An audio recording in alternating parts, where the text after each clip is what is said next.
Welcome, listeners, to the Light of the Spirit podcast. My name is John Mahoney, or Jonathan Mahoney, and I'm here with Abbot George Burke. How are you today, Abbot George?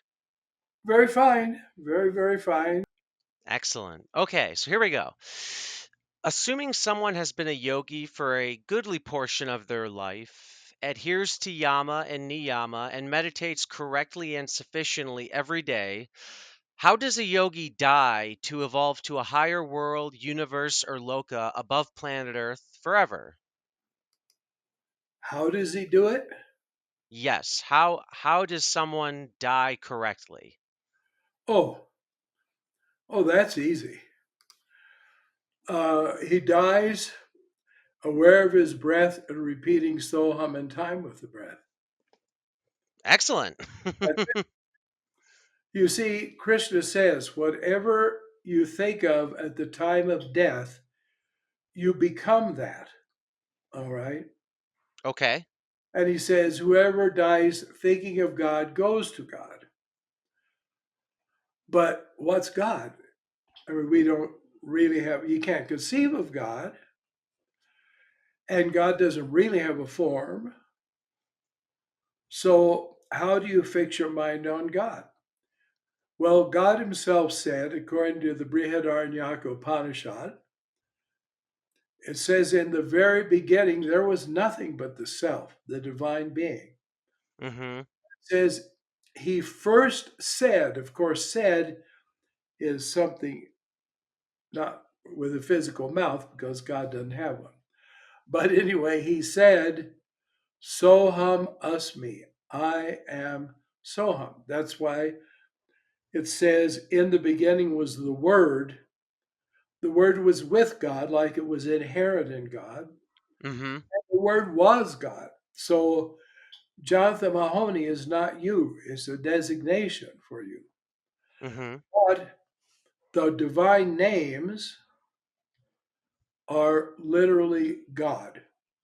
That is, the consciousness and the power of God is in this sound. Now, you don't have to believe it. You just practice it and then you'll believe it. You Yes. see. I remember when I first learned this. See, I was in a yoga cult and we didn't do anything but these crappy breathing. Of course there were great techniques and up goes the energy and down goes the energy and oh you have to breathe in this abnormal way making these weird sounds and on and on and on and on. And it did some interesting things. I mean, it could even give you psychic abilities and give you the ability to like see things and kind of have visionary things. But what you see with the inner eye is just as unreal as with the outer eye. It may be more real in a sense it's subtler and higher, but it's still, you got to get beyond all that.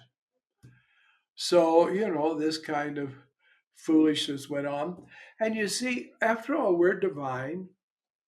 And many people, many very religious people, deep in their heart, they know I'm not getting anywhere. Mm-hmm. Or that I may be making a little progress, but there's got to be more. And so I, of course, detested the practice, to be quite honest with you. To me, it was only second to doing a bunch of physical exercises. And I just disliked it. But I'd sit for meditation. I'd say, I'm doing this for you. Wasn't God lucky? I'm doing this for you, even though I don't like it. So then I was lucky enough to be told about a place, oh, just, I don't know, about a mile or so from where I was living, called the East West Cultural Center. And I went there, and it was a house in a neighborhood and an incredible, incredible person lived there. Dr. Judith Tyberg. I mean, she was remarkable. She was a graduate of Benares Hindu University in the holy city of Benares, and though of course born an American, and she had this center there where she even taught classes in Sanskrit, in the Upanishads, and if any yogis came through town, they always went there. They often stayed there, and uh, they would give talks and so on. So anyway, I went there, really liked it, liked her. She was a brilliant person. I went to some of her classes, and one day I saw she had for sale a tiny little book. I mean, it was, about only 3.5 inches, like square. Okay. And on the cover, it just said Japa. And I thought, what's that? So I looked a little bit and I thought, hey, this is something for me to know.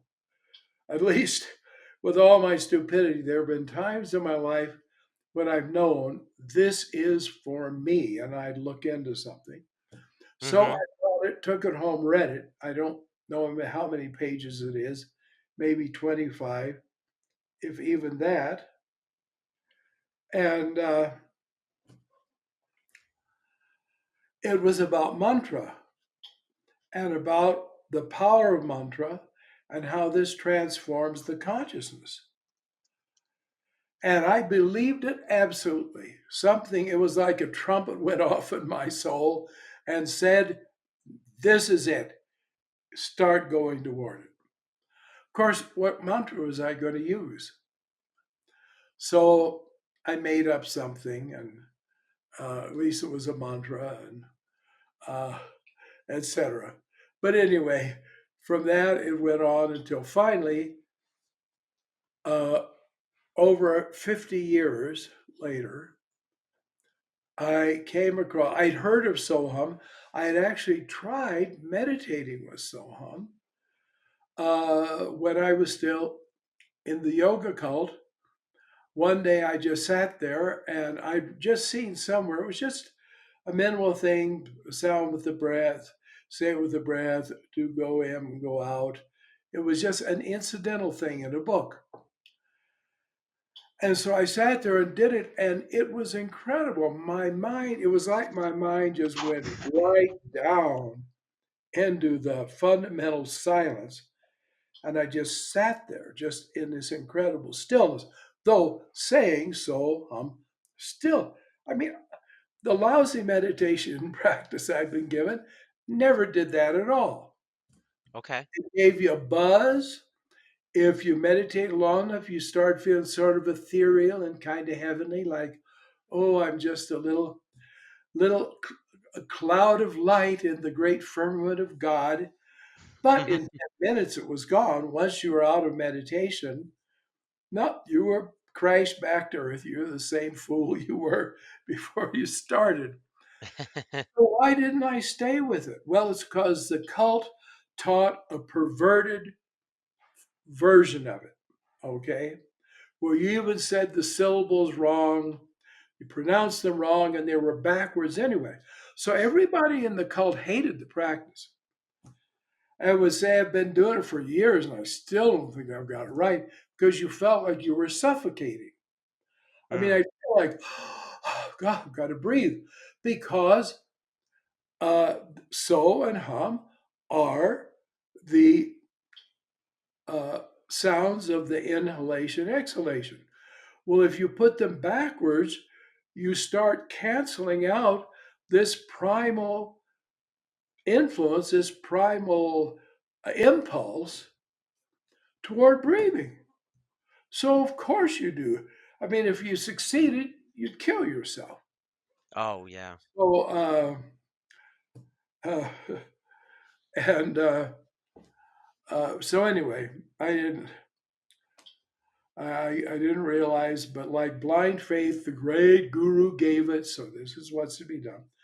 Well, great guru didn't know what he was talking about. So it took half a century. Can you imagine? But at least it did end, and I found out here's the way you go. So you see, Soham is not just a mantra, it's a state of consciousness. So if you are imbuing yourself with that all the time, Mhm. then when the time of death comes, as Krishna says, what you think of most, you'll think of them. That's why, for example, Sri Ramakrishna said, a materialistic person, even when they're dying, doesn't think of God. They say, oh, turn the oil lamp down. You're burning too much of that oil. Mm. And, so we find this happens all the time. Uh, there are people who, when they're dying, they die talking about their dog or their cat that they're worried about that they're leaving behind. So what are they going to become in the next life? So Yeah. anyhow, this is the because in it is consciousness. It is the soham bhava, the state of mind. I am that, not I am he. I am that because it has no masculine gender. It's the neutral. I'm that. It's that which is both male, is both female, is both manifest, is both unmanifest. But in its essence, that is pure being. So then you go to pure being. You see, spirit to spirit goes, consciousness to consciousness goes. And that's how you do it. It's not that super easy necessarily, but you do. Then you'll surely go to what's called a tapaloka. This is a certain level of worlds beyond the lower worlds. And there you do sadhana, you do tapasya. And I think I've mentioned that somewhere before. And that you don't have to eat, you don't have to sleep, you don't have lungs, but that uh, back and forth or in and out or circling, whichever way I put it, force goes on you, goes on Okay. with you. There is, you got an astral body, so you have the astral prana is still moving and is a form, and is breath. It is as prana means breath, Okay. as well as life. So, in other words, you can figure, well, I think I'll meditate for 1,000 or 10,000 years. And you can do it.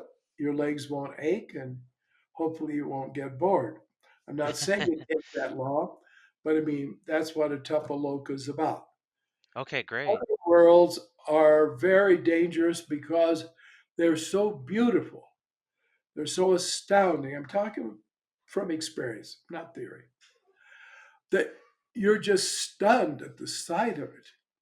And you're just, I mean, you're awed. There's nothing Earth can possibly offer.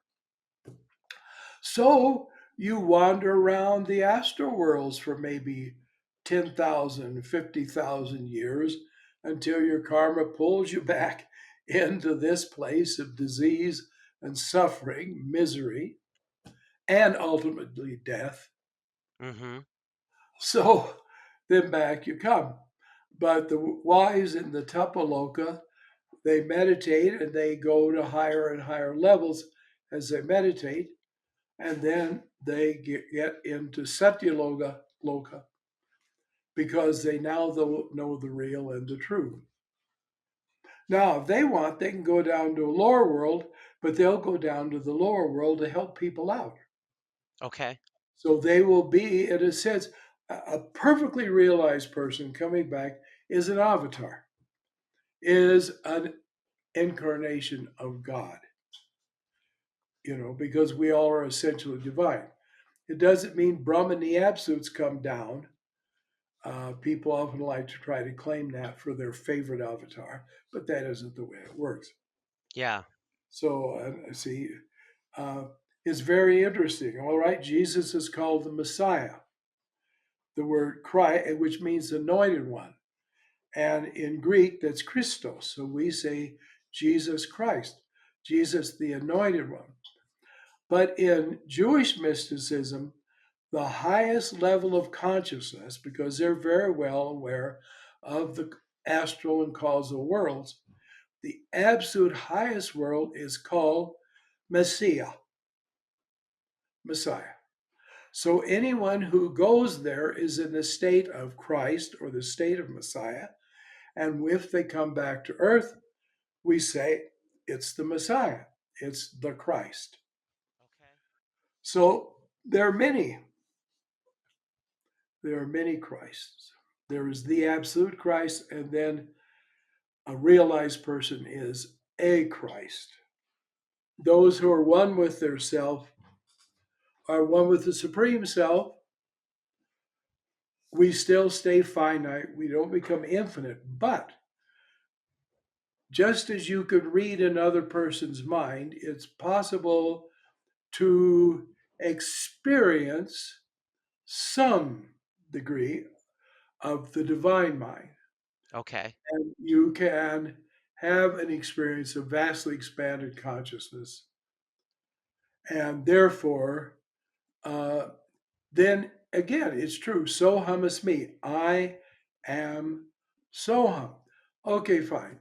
And it's so incredibly easy and so incredibly simple that people who want to get out of meeting God say, it sounds too easy to me. I don't think it'd be that simple. Well, if these people were presented with a complex method, they say, oh, I couldn't do that. It's too complicated. Oh, it's too difficult. I couldn't do that. See? So, what they mean is, God, please take a walk and get out of my life because I don't want to know you, because I don't want to have to live a godly life. And I Okay. don't want a godly mind, you see.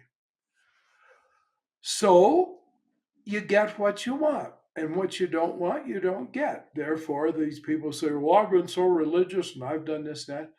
Well, that's because you've been going about it the wrong way. Okay. Because religiosity won't take you there. You take you there.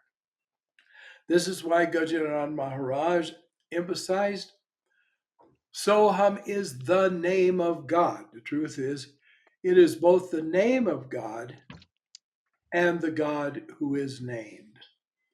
Okay. And I don't see why some people who have very little experience and very little, why they suddenly say, well, I never heard that before. There's the name of God.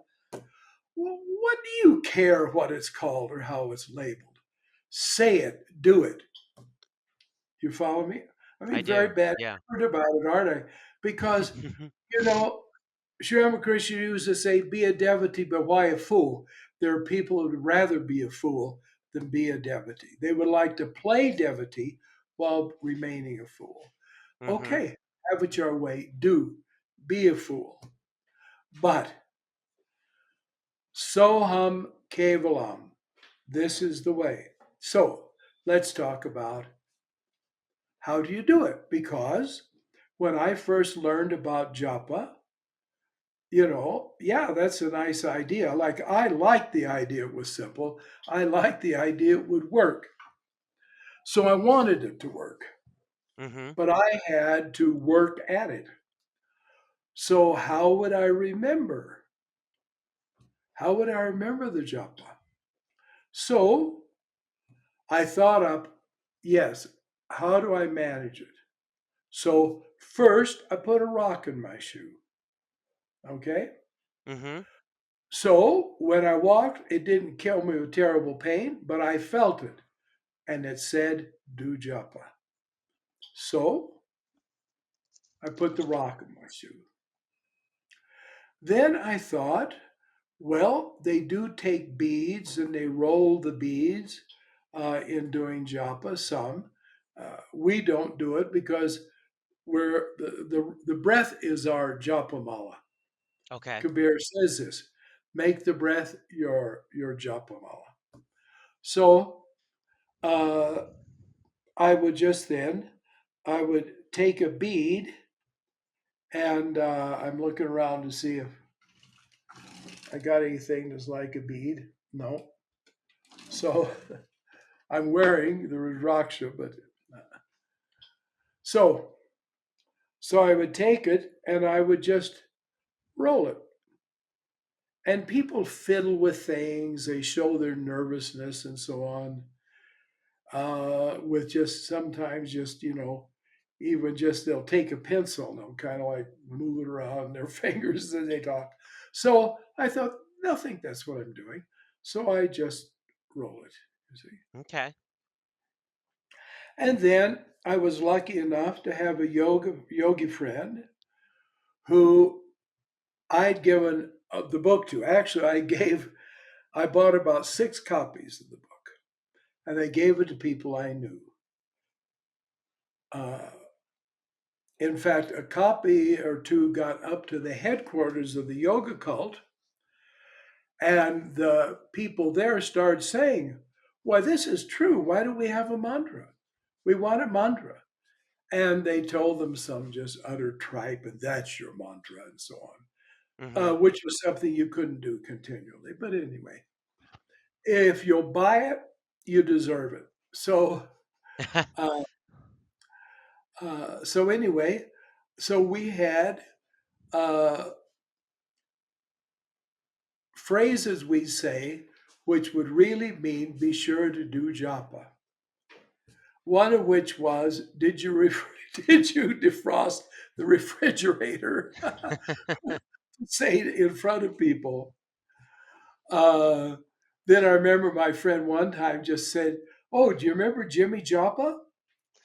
So I thought, well, that's good. These people know what we're talking about. So we just had these little phrases. In fact, later on, my friend went to India to meet an Anandamayi Ma, and she met a young girl there who was traveling with Ma, had only been doing for a few weeks. And uh, so my friend said, well, why are you doing this? And why did you come here and why you're traveling with Ma?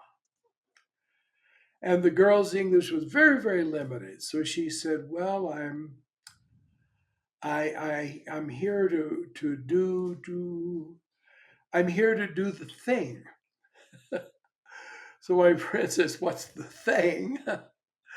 And she said, she said, jump again, which again is japa.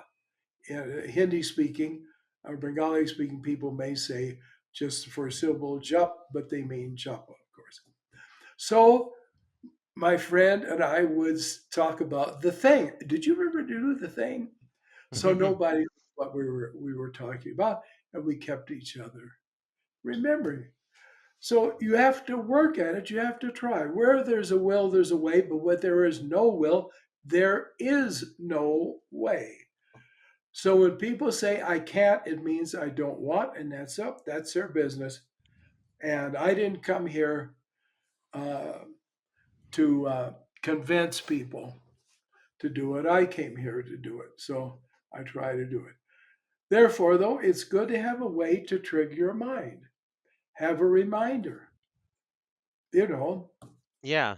you take a piece of paper or a card, write Soham on it in big letters, and stick it on the wall of your room.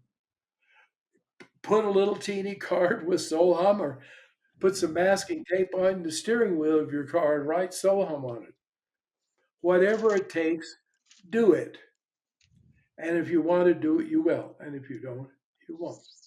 You see, this is what separates the so called the men from the boys. This separates the people that are going to get somewhere from the people that aren't. Because no one else can do it for you. And though I talk about my friend and myself reminding each other of japa, ultimately it can only be done by us because we alone know what's going on inside of us. Okay. But this is what we have to do. And we should read books which stimulate us to spiritual life.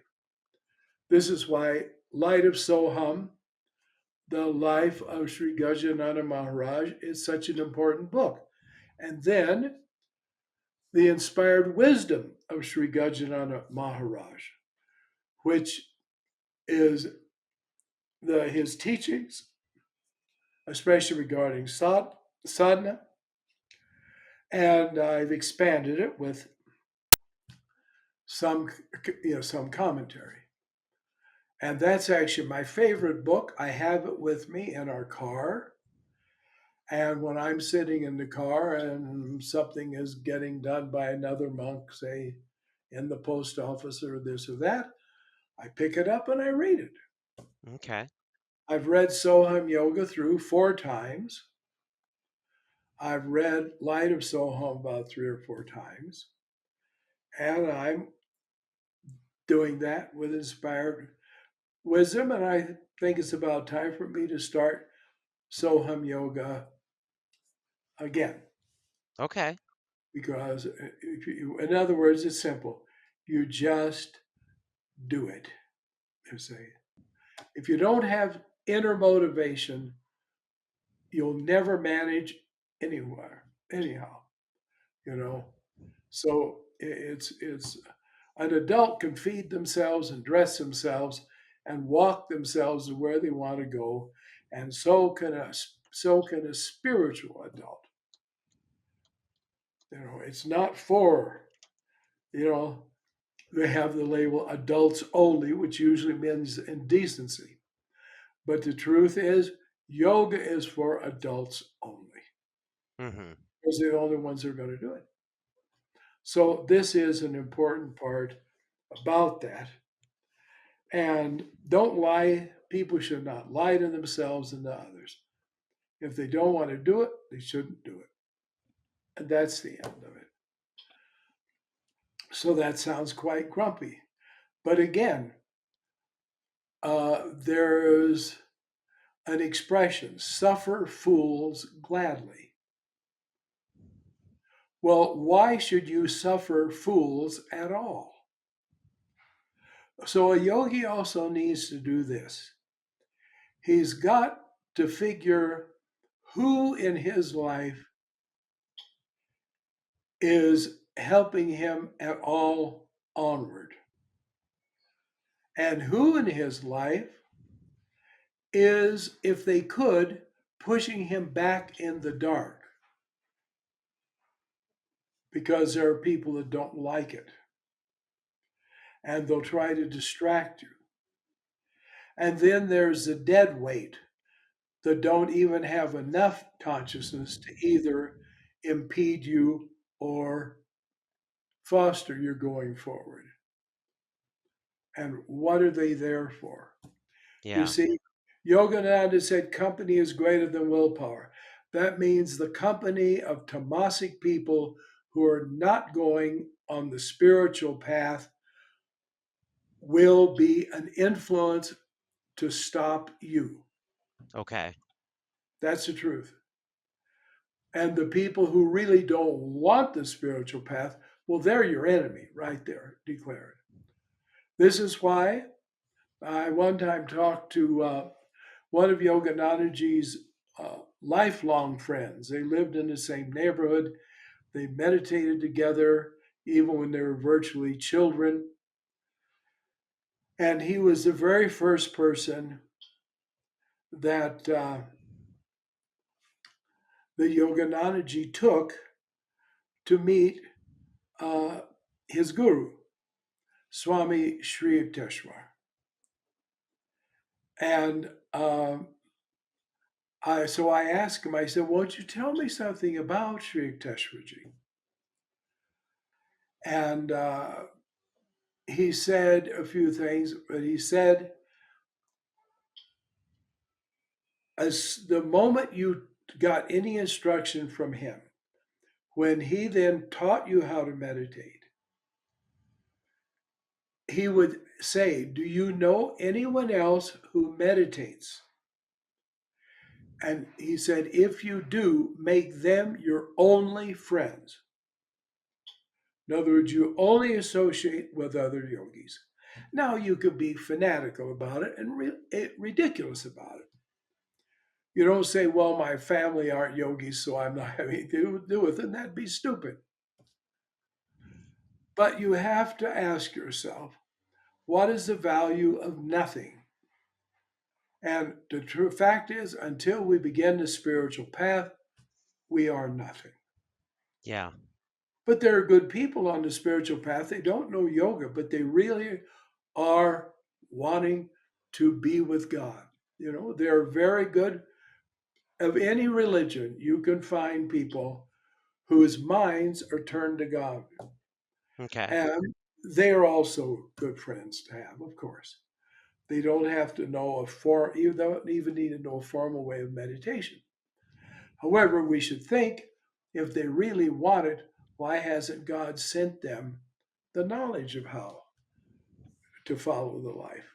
Yeah. So there we have also. But this is important.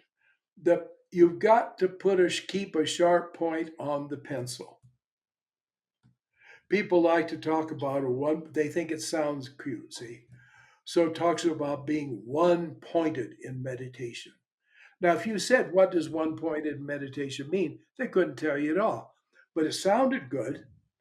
So they'll say it. How about Jonathan, how about a one pointed life? Mm. Yeah.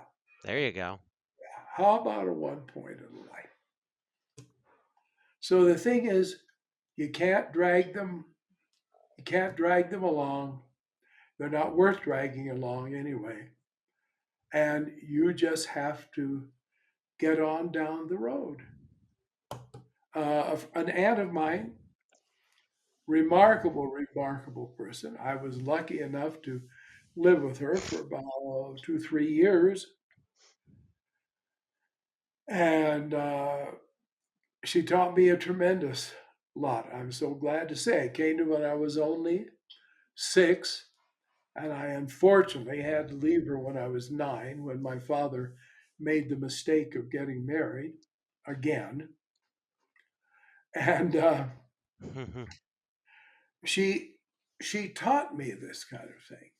And she said, "You one day you're going to die." See, we always want to hide death from children, which is a silly thing. It's a reality. They need to know it. Yeah. Anyway, I saw my mother in a casket when I was 5. So she said, "One day you're going to die, and the world won't be there, and your all of your friends won't be there. Your family won't be with you. I won't be there with you. There'll be nobody. There'll be you and God. So if you're not used to being with God now, what do you think you'll do then?" Mm. She was right, you see. Yeah. You know, those who have a real inner life, they don't tell the world all about it. And I was fortunate. My miracle working grandmother told me things about her inner life that no one else knew. And my aunt told me about her life, things that she never told anyone. And she told me very interesting for her, it was really a grief bearing kind of experience. She dreamed, but didn't know it was a dream. She thought it was real. She said that suddenly she felt as if the whole world just stopped. And then, like from above, there came down a great white stairway,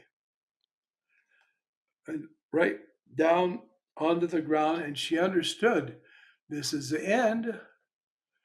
And those who go up the stairs will be with God. And she started up the stairs and then she turned around and she saw one of her sisters, whom she loved perhaps more than anyone else on earth. And my that other sister was just standing there, just in a kind of a melancholy way. And my aunt realized she won't come. She's not coming up the stairs. So Mm-hmm. she said she walked back down what few stairs she'd gone up, and she went over to her and she hugged her and kissed her and said, "I love you." but I have to go. And she Mm. turned around and she said, I never looked back. I went up the stairs and then the dream was over. So, those who walk that upward path naturally have to leave something behind. If you walk a block, you've left where you started a whole block away behind you. Mhm. Ridiculous to think that it's any other way. It's absurd to view it any other way. Therefore, you have to set your face toward the rising sun and go to the sun.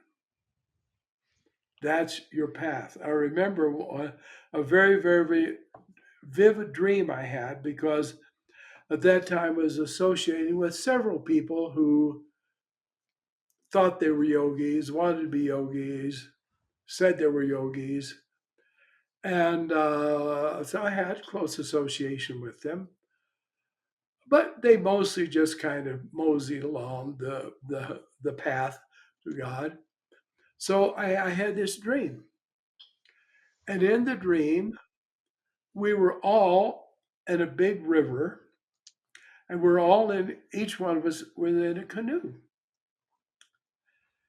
And I saw the way down the river beyond, it was like a dense forest, but there was a place where the forest ended and the sun was coming down there. And I said, we've got to get there. We've got to get to the sun. Let's go on. But they were like literally, they'd paddle over to part of the bank and look at a bit. They might get out and then they get back in and they just fiddle around. I said, well, I'm going. And so I paddled as hard as I could. And I went down and suddenly the forest was in it. I shot out onto this vast sea and into the sun itself. Wow. Then I woke up and I realized this is a message. If it isn't from God, it's at least a message from my higher self. You pay no attention to what other people are doing. You paddle that canoe. You get out of the forest of delusion and illusion. You get into the vast, boundless view of spiritual perspective, spiritual consciousness, and then go into that. Mhm. This is Anandamayi Ma, one time when she was somewhere, she saw a little boy sitting up in a tree. Now she understood this was visionary. And there was a little boy sitting in a tree, up on the branch of a tree, and he had his eyes closed, and he was weaving back and forth and singing in this ecstatic state. Having come to this world, say Ram, Ram. And having filled your mind and heart with Ram, go to Ram's abode. Cello Ramadam. Go to the world of Rama. This Mm. isn't our home. This isn't our world. Neither is heaven or any of these other things that materialistic religions offer to their adherents. It is the absolute consciousness. And that consciousness is present, obviously, in everything and in us because that consciousness is everything. And if we take the essence, the dynamic aspect of that consciousness, which is Soham, and take it into ourselves as a constant movement of our very life breath, and therefore of our consciousness, then there we will go. It's just as easy as that. One of the great Russian writers, and I'm sorry I forget which one, wrote an interesting short story. about a rural town in Russia where there was, I think, there were uh, two elderly ladies living with their elderly brother, two sisters, one brother. They were quite advanced in years, and every single day they would come to the train station and they have suitcases all packed and they tell everyone, "We're going to Moscow. We're going to Moscow." Oh, they were so excited. They were going to Moscow. We're going to Moscow. And they'd sit there. They'd come early, hours before the train. And everybody that walked by, they'd say, "Goodbye, we're going to Moscow." And then when the arrival of the train started to draw near, they started to remember something they'd left undone back home. They started to thinking of this or that, which maybe should have been done. And then, before the train arrived, they get up and they say, we'll be going tomorrow. And they go back home. The next Mm. day, the same thing. And they did it for years, going to Moscow and never going to Moscow. So a friend of mine said, uh, I have an idea that when you die, you find yourself on kind of a path, and you walk down the path, and finally you come to where the path stops and it goes in two other ways, one to the right, one to the left. And there's two big billboards side by side. And one of them says, with an arrow, "This way to a discussion on God." And the other billboard, which also had an arrow, said, "This way to God." And everybody goes to the discussion, and almost nobody goes to God. This is what religion is all about. They've Yep. got the return trip ticket held very firmly in their hands. And however piously they die, they also come back. The first day that I met Mahanandamai, uh, two young men spoke to her, with her, and about their spiritual life and disciplines. And Ma said, "It's very, very simple. We all die, and most everyone returns." So she says, you have to decide. Do you want a one-way ticket that takes you then directly on to God? Or do you want a round trip ticket that you go into the other world and then you come back to this world? So Hmm. you have to decide, round trip or one way. So that's the truth with everyone. Indeed. And I hope they understood. I do hope they seem to have genuine spiritual aspirations. So I hope so. But anyway, this is it. You see, it's setting the consciousness and shaping the consciousness.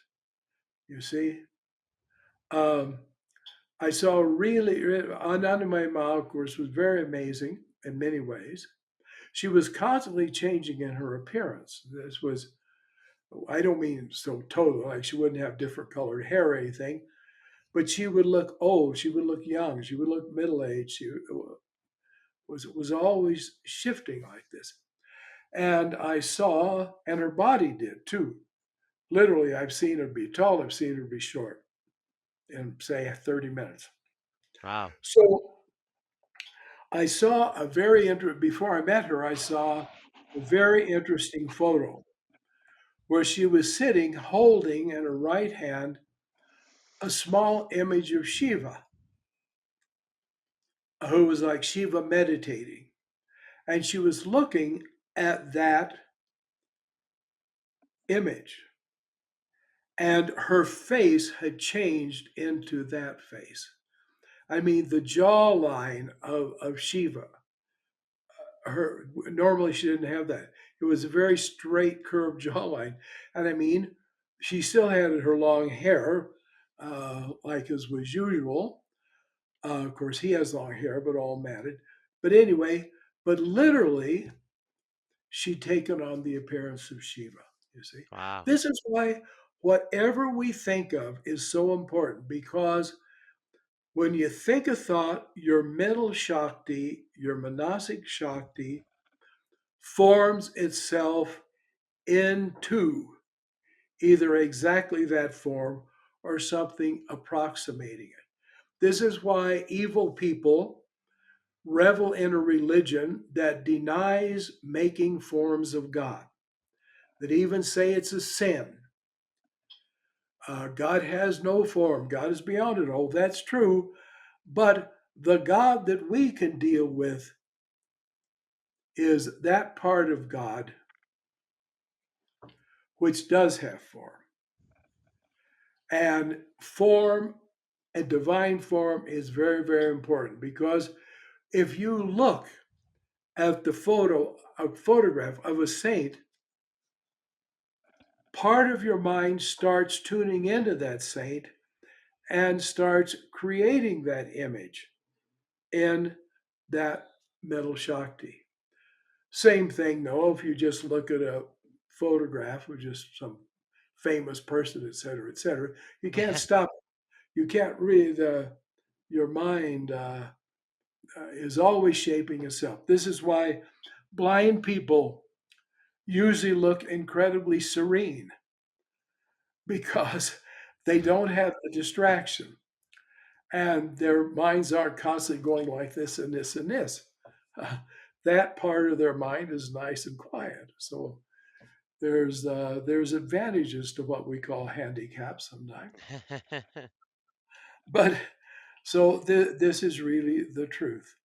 So we have to be in charge of how the mind works, and constant japa keeps it pointed in the right direction, even if we're having to look at all this stuff outside here. And eventually, you see, the Ishavasya Upanishad says something very interesting because we tend to say, well, here is an object.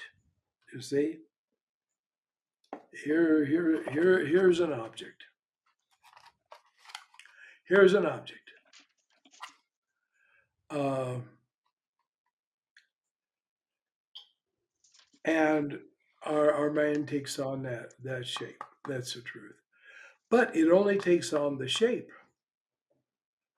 because there's not much consciousness in this box. But in the sound form, there's consciousness. And therefore, we keep shaping our mind into that. And if that's where the real focus is, and just a little bit is on this movie out here, you see. I mean, let's say we went to a motion picture theater and everybody got killed in the picture. Well, we wouldn't sit there and say, "Well, I can't leave. I'm dead." So, but we're this way. Oh yes, I'm a mortal. I'm a poor, just a human being. I'm not real. I'm not like this. I'm not holy. I'm not a saint. I'm not a well. Blah, blah, blah, blah, blah. Well, you sure are somebody who's creative enough to think a lot of things you're not, so you can determinedly hold on to it. So why don't we just stop and go home? You see, it takes a real effort to stay away from God, but we've gotten very good at it. And just like when you ride a bicycle, you don't think anything of it. You just kind of see you're moving down the street, but it's so automatic. Or people drive a car like that.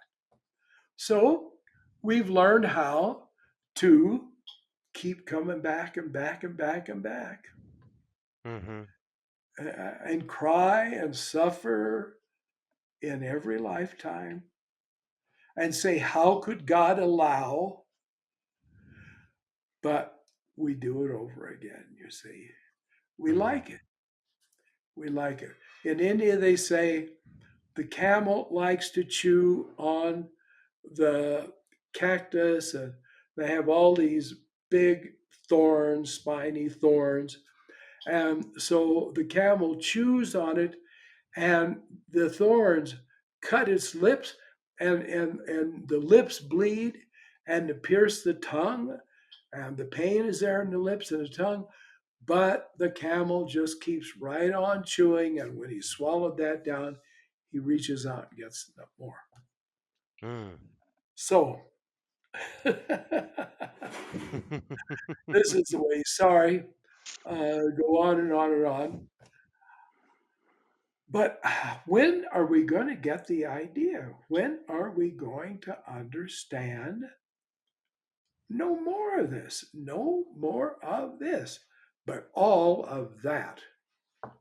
Exactly. And it's easy as could be. Most people who complain that Soham sadhana is too easy are complaining that that means they have no excuse not to do it.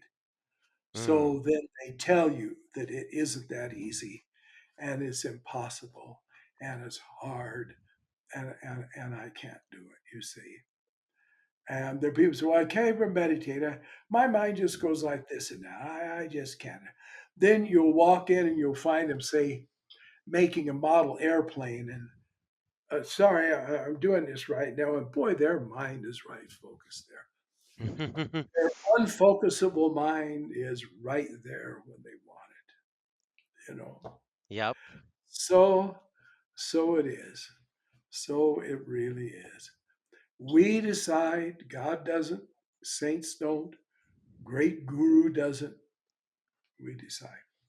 So here we are, Jonathan, members of the human family, even though we're divine in nature. When are we going to, as the prodigal son said, he didn't remember what the life was like back home and say, I miss it, I miss it, I miss it. He remembered it and said, I will arise. Got to raise our consciousness, and I will go. We have to point our consciousness in the right direction.